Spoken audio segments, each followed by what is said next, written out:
Welcome back to your posing guide. This is pose number 5, transition to arms under chin.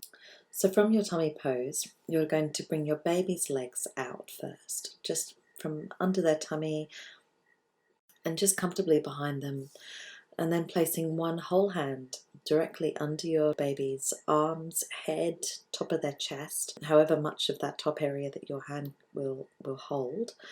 You're just going to lift them up so that you can adjust underneath the posing blanket and put some extra cloths under there to support them. You're really aiming for quite a bit of height to lift those arms up, but particularly on the side that's going to support the main weight of the head. So in this case, as you are looking at the screen, the baby's head is laying on their left arm.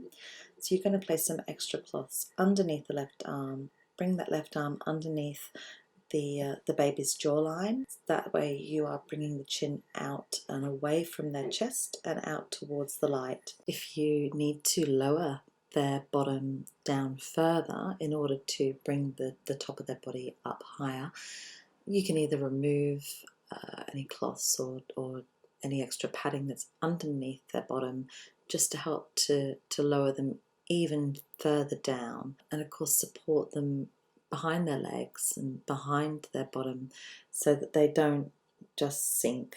They have a wall that they can lean themselves against. If you need to get them higher, just build them up underneath their arms. When you are placing the cloths underneath the blankets, each time just double check that there are no lumps, bumps, anything that's causing shadowing or anything that could be distracting to the eye when you're taking a photograph. And ideally you want the main focus to be your baby, not a shadow that's lingering in the background.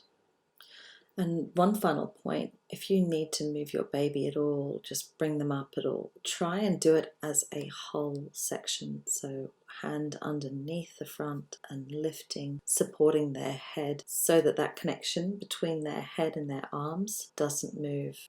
And this will cause the least amount of disturbance to your little one. When it comes to taking the photograph, tilt your camera slightly and try different angles. You'll love the results.